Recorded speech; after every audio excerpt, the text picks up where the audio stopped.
He has spoken on the topics faith, family and freedom in Cuba, Belgium, Brazil, Congo, UK and all over the USA to crowds from 14 to 40,000.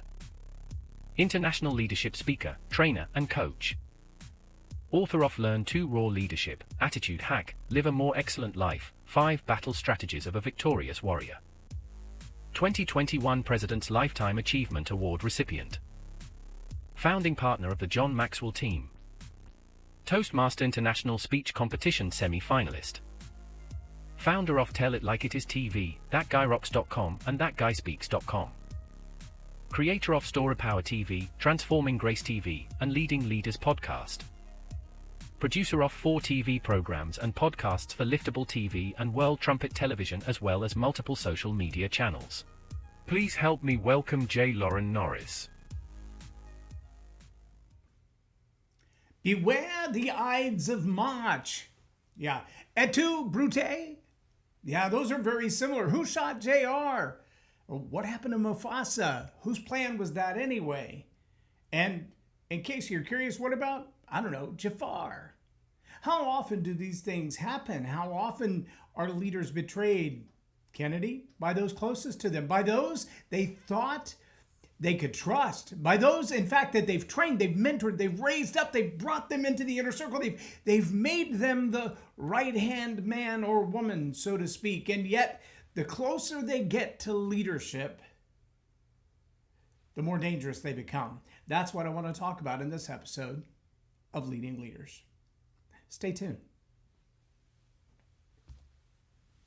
Subscribe now for our extensive video library of leadership lessons promoting faith, family, and freedom.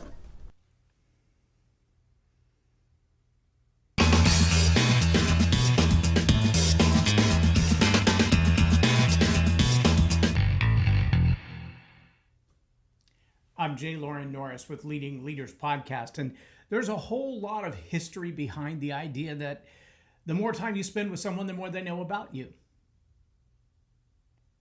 Duh. But the question really isn't whether or not they know more about you, it's whether or not you can trust them with what they know. Can you trust them with what they know? Now, there are also those people in this world who are professional, for lack of a better term, fixers.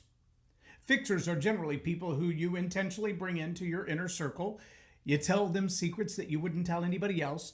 You give them some insights for the purpose of hiding what you don't want the world to know about and highlighting what you do want the world to know about. And generally speaking, those fixers are people that, or you should be able to trust them with the knowledge and the insights of your organization, of your operations, of whatever it is that you're doing. Generally speaking, you can. Because people like that, well, they're paid for a high level of discretion. They're paid big money for a high level of discretion to make problems go away, to make good things seem larger than they are, perhaps, to work like a PR firm, the public relations, the public affairs. They want the world to know, look how awesome and wonderful our leader is, and that's their job. A political campaign hires a whole team of those people. A whole team of those people who, generally speaking, have done their homework. They know what the world wants to know about you, what the world needs to know about you, what the world expects to know about you. And then they put those things in the most positive light possible, and they talk about them as often as they can. They also look for those things. They're like, yeah, that's not going to be good for your reputation. That's not going to be good for your outcomes, your voting records, your popularity, your campaign finance raising. And we would like to think that the world of politics, i.e., running for office as an elected official, is separate from daily life. It is not. It is not. No, over here you have those politicians, some of them career politicians. I make my money by writing policy and changing the way things operate. And not only do I make the money that the people who elected me pay me to do that, but I've also found ways that other people will pay me if the policies I write benefit them, their organizations, their companies, their interests. If I do that well, there's even more money to be made than will be paid to me for the job that I was hired for. In fact, I could probably make more money while I'm in elected office and after I leave elected office by serving those people who necessarily didn't elect me, but who could benefit from policies that I could write.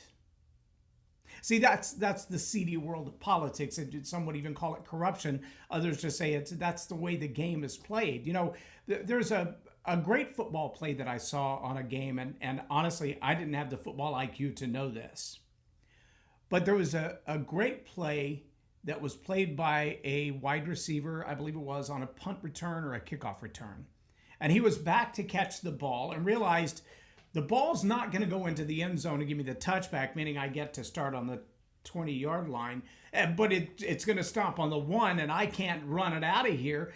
But if I step out of bounds first, then I touch the ball, the rule says the ball went out of bounds. And so he ran to the sideline, put one foot on the sideline, and then stretched in to catch the ball. And by rule, the ball was kicked out of bounds, which means it's automatically placed at the 25. The ball neither went in the end zone, nor did it go out of bounds, nor would it have. But he knew the rules well enough to manipulate the outcome of the game by playing to the rules that were written. Is that wrong? See, when we look at that in the world of politics, it's easy to look at that in politics and go, well, that's corruption. That's seedy. You're doing something inappropriate. That's not the way that rule was intended to be utilized. But was it wrong? And so when we move that same thing into, I don't know, Little League or Cub Scouts or Girl Scouts, or we move that into diet or medical care. Is it seedy politics that causes those kinds of inside knowledge of the way the game is played to be manipulative and wrong and unseemly? Because if the same rules are applied over here, some kids get into college by not bending the rules, just finding the rules that apply to them in a way that they may not apply to others, where others didn't know they could take advantage of those rules. All that seems like just a way to cheat the system, right? But what happens when, in your inner circle, those people you've trusted with your deepest, darkest secrets, those people who know who you are when you're not game on, when the lights are not on, when not everybody's looking, and you feel like, maybe today I can get away with one. Maybe today I can lose my cool and no one will notice. Maybe today I can just vent my frustration because these are my closest friends, and then 3 weeks later it's on the front page of the paper. Sunday morning, it's a bad idea to go fishing with a friend, and they bring a couple of beers, and you have one and they have one and everybody's cool, and on Monday morning you're charged with drunk driving. What? Yeah, that's the kind of nonsense that happens when somebody realizes if I play the rules just right, I can win without looking like I cheated because I'm just playing by the rules that were written, right? See, when people get inside your inner circle, they can rig the game against you. Most of the time, it's because one of two things has happened. They see your status and they want it. So they got to get you out of the way so they can have it. Or they see your status, your income, your influence, your power as a leader, and they realize, if I had that position, I could make a whole lot more money for me. And they don't necessarily want that job. They just want the power, the influence, the manipulation, the connections, the income that comes with it. They don't want to do the work of that job of leadership. They certainly don't want to work their way up all the rungs of the ladder, all the garbage that you had to go through as a leader to get to that place. They're not interested in that.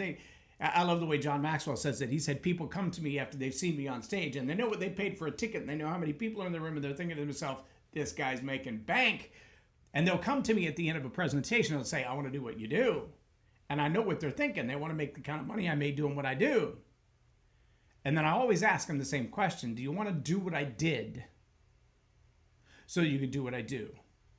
Dave Ramsey says it another way. live like nobody else so one day you can live like nobody else. And what he means is you're going to have to live on beans and franks, on macaroni and cheese, on ramen noodles for a long time to be able to live a life that is debt-free with all the nice things.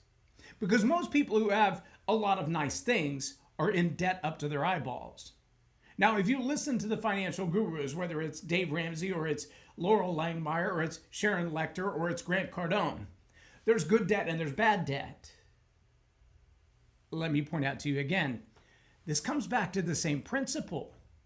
If you understand who's in your inner circle, there's good debt and there's bad debt. If you understand the rules of the game and how they're played, and you learn how to play those rules to your favor, there's good debt and there's bad debt. There's good friends and there's bad friends. There's good friends to have in your hip pocket if you're a local politician or a local businessman. If you're a local politician, you want to have local businessmen in your pocket. If you're a local businessman, you want to have local politicians in your pocket.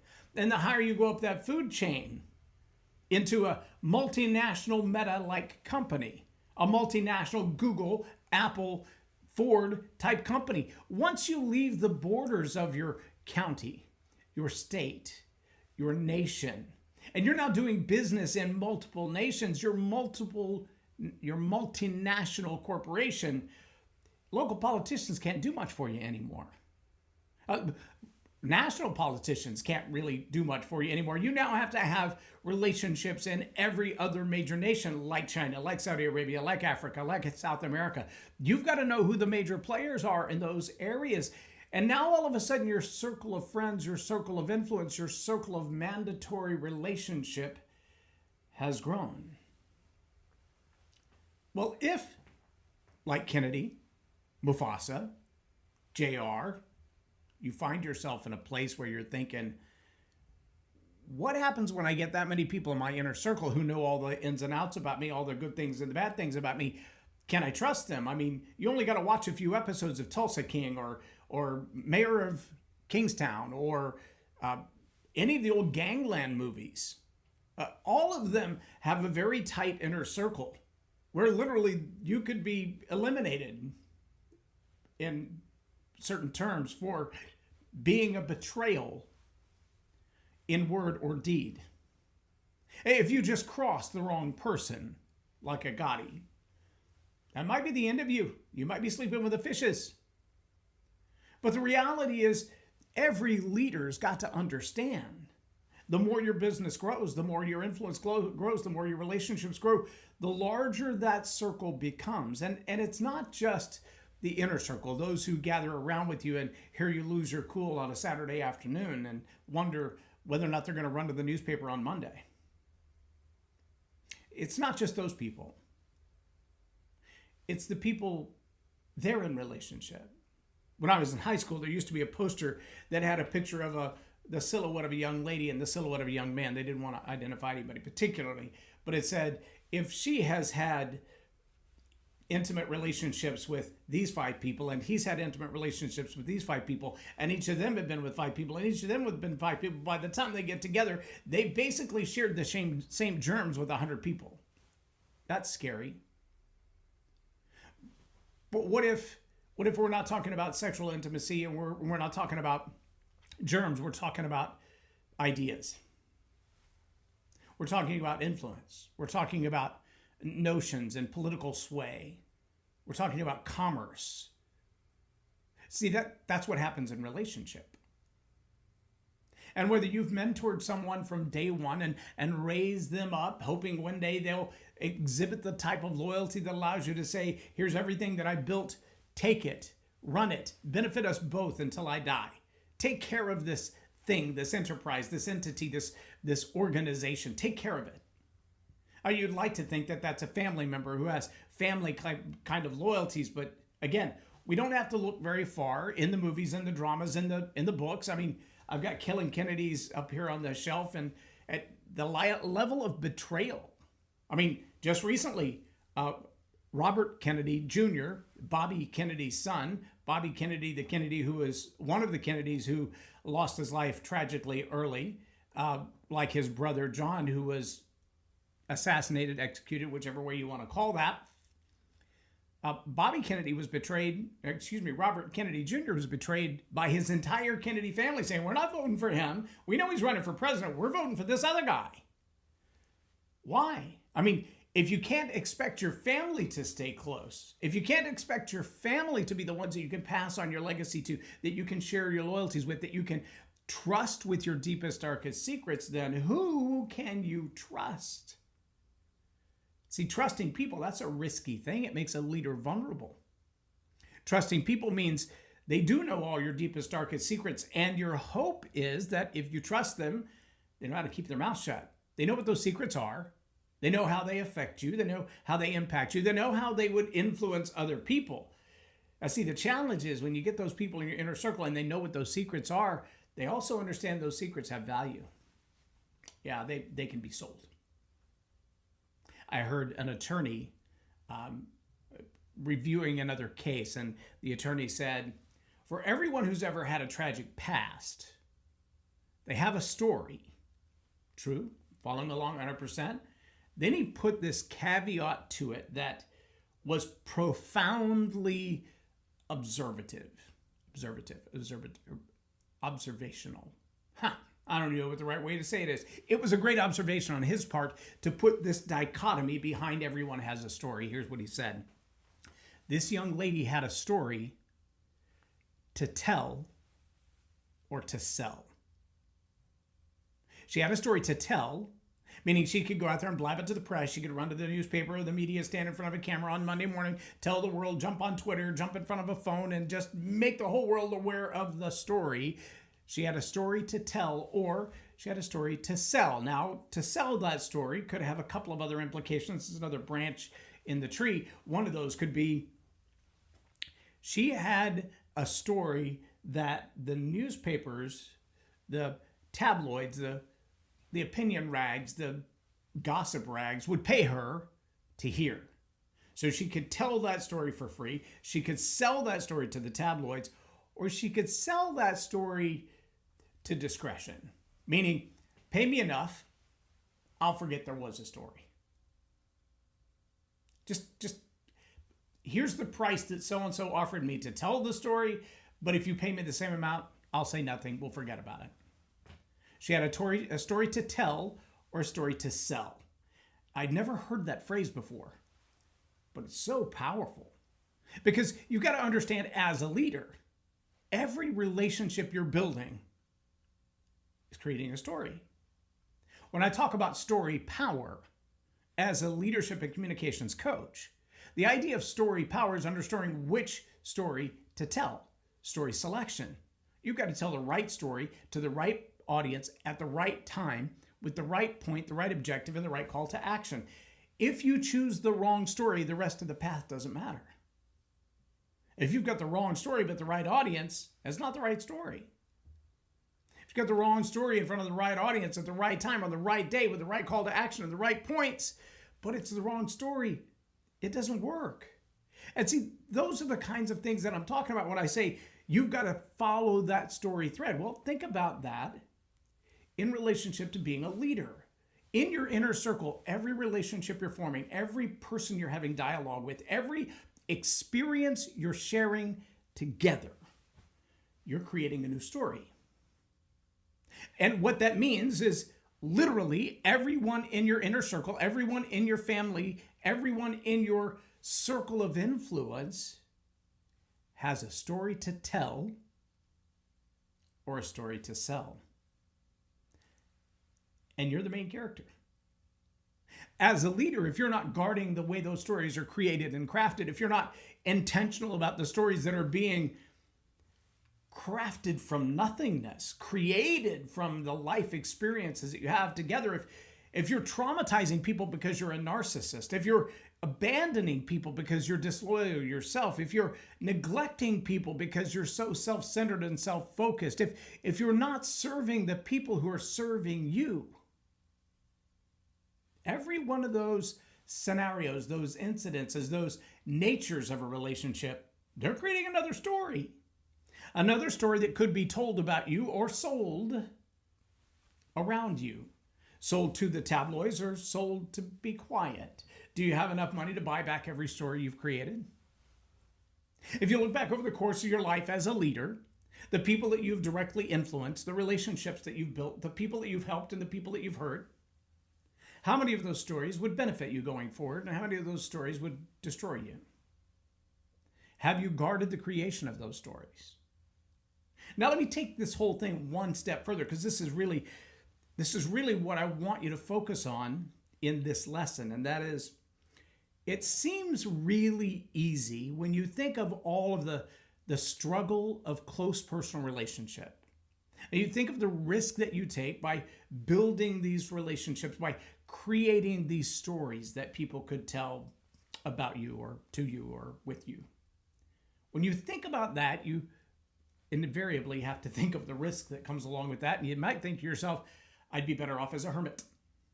I'd rather be a leadership hermit crab than to be out there in the public building relationships with an expanded circle. I mean, when I had a small business in a small town, I knew the local other business players, the other vendors in the industry per se. But when I expanded beyond the city into that little town of 10 or 20,000 people and into the metropolitan area, I had to get to know 16 different chambers of commerce and 16 different mayors based on the kind of business that I have. And then as it grew beyond that, I had to get to know the state leadership. And as it grew beyond that, I had to get to know the politicians at the higher levels. And as it grew beyond that, now national companies and multinational companies. You know, there are government liaisons within major national corporations whose job it is to understand policies. In fact, I know one who works for a ministry, and her job, her full-time job, is policy writer to build a relationship between national policy, human rights international policies, and her organization. That's her job. That's what she gets paid for. Well, that's a pretty significant role. That also implies that the circle of her influence is expanding on a regular basis. I have a friend who works internationally with some human rights stuff, who travels to another continent on a regular basis. And there are times that you think, well, that's just the way business is done. That's the way ministry is done. Well, yes, it is. But you've got to understand, when you land in that foreign country, you better know everybody on the ground. Because it's really easy for somebody to bring in someone who's like that third or fourth generation of somebody who slept with somebody who slept with somebody who slept with somebody, and you didn't know that somebody had this other influence, and whoa. And all of a sudden you've got somebody in your inner circle that you didn't expect to be in your inner circle, but somebody else brought them in, and you trusted person A, and now they brought in person B, and person B is really influenced by person Z. And if you had any choice, you would avoid Z like the plague. See, that's just a reality of doing business, doing ministry on an international scale. That's just the way it works. And you might think, well, because of that risk, because of that vulnerability, because I'm exposing myself in that way, I'll just stay small. I won't have that kind of influence. I won't get outside of my circle of friends. I won't expand myself. I won't have greater influence. I'll keep my leadership right where it's at. Me and the 5 people that work here, us 4 and no more kind of mentality. And there are a lot of businesses that have run that way, and at the end of the life of the founder, the business is gone, the ministry is gone, the organization is gone, because everything that it lived and died on came from the heart and the mind of the founder, and that's it. And then there are those that have the founder syndrome. They created it themselves, and there's no other way to do it except the way they want to do it. And so there is no handing off. There's no legacy. There's no transfer of power, of knowledge, of wisdom, of influence. There's no connections. I worked for an organization for a couple of years, and the very first time I traveled with the president and founder of that organization, every time we walked into the room, it was obvious the level of influence that he had. 35 years in the industry, 35 years in ministry, 35 years within that captive industry, watching it grow and change and evolve for 3.5 decades. And when we would walk in the room, people would see him, and they're like, oh my gosh, it's him. Look, it's him. And I was like, this guy? I know this guy. I hang out with this guy. I travel with this guy. We have conversations. It's not that big a deal. But to them, he was a big deal. And yet every time he would introduce me and say, this is a new associate on my team. I want you to get to know him. You may be interacting with him on a regular basis. And he invited me into that inner circle, and he made connections for me in that industry, and they were significant. To this day, some of those are very significant because he lent me his credibility. That's risky. That's risky. That takes a lot of trust. That takes and demands a lot of loyalty on both sides. And if you're not willing to do that, then your organization may stay small. Your organization may never grow beyond you. It may live and die with you. And if that's what you want, if that's what you prefer, if you like the safety of that, then that's fine. But I will tell you that it's essential as a leader that you have friendships, that you have relationships, that you grow your circle of influence, that you go above and beyond where you are and what you're doing to make sure that your opportunity to influence people continues to expand. That's what a real leader does. They know it's risky. But there are two things that you can do to guard the risk, to mitigate the risk. You can't avoid it altogether, but you can mitigate it by, number one, being the kind of person as a leader that people want to be loyal to. People who you bring into your inner circle would say, I would forego a $10 million thank you check from a politician or another business to betray my leader. It's not worth $10 million to lose this relationship. Now that's huge. You're going to have to be some kind of leader to have that kind of relationship. You've got to love people dearly, and they've got to know it. For you to have the kind of relationship with people where if a $10 million offer came up, they'd be like, no thanks, I prefer loyalty. That's a huge ask. For some people, you might say, would you betray for 100? Would you betray for 1,000? Would you betray for 5,000, 10,000, 50? What's your price? Name your price. Recently, there was a candidate who ran for office who was offered a significant amount of money. The candidate literally stood in the office of the person recording it. And the person said, what's your number? What's your price? And the candidate said, there is no price. Because I'm not just selling my integrity, I'm selling my children's future, and that's not for sale. It's not mine to sell. See, you want to surround yourself with people of that character, of that quality. So that's number one. Surround yourself with the kind of people who will be loyal. Be the kind of person that they want to be loyal to. And number two, keep your closet clean. Keep your closet clean. That means from the first day that you realize that there will be a day that you're going to influence people, you're going to have a circle of friends, you're going to have people around you, you're going to have relationships where people could expose you for the things that you've done. The minute you realize that, start today. It's like planting a tree. The best time was 20 years ago. Not possible, but you can start today. Keep your nose clean. Minding your P's and Q's. Building relationships that are going to last and stand the test of time. You can start that today. Surrounding yourself with the kind of people that if somebody came to you and said, would you take $1 million to betray your friend? You would say, nope, it's not worth $1 million. What if it was 10? What if it was 100? I believe it was Winston Churchill and Lady Scarlet. I may have the characters wrong, but I've heard this story 10,000 times. You may have as well. I'll leave you with this. I want you to think on this question. They sat at a bar together, and he looked at her and he said, Madam, for $100, would you come to my room tonight? And she said, well, of course I would. And he said, Madam, for $1, would you come to my room tonight? And she said, what kind of woman do you think I am? He said, we've already established that. Now we're negotiating the price. If the question to you were, would you sell out your friend for $1 million, for $10 million, for $100 million, for a position in a company, for a position in an office, for a cabinet position, would you sell out your friend for that? If that were the question, and your answer was yes, at whatever the price is, what if the price got negotiated down? Would you still sell out? What if the price got negotiated out? Would you sell out then? If you're that kind of person, chances are you're surrounding yourself with that kind of person, and you need a better inner circle. You need to be a better inner circle. Take time to consider who you're surrounding yourself with and what kind of loyalty are they getting from you. I'm J Loren Norris with Leading Leaders Podcast for Tell It Like It Is TV. Have a blessed day. Loren is a master teacher on storytelling, and I learned so much. I'm really going to have to sit down and go back through everything, and I think I might have to have some more coffees with Loren, but it was totally worth my time, and I really highly recommend it if you're looking to grow your ministry, grow your business, grow your career. Loren will serve you well.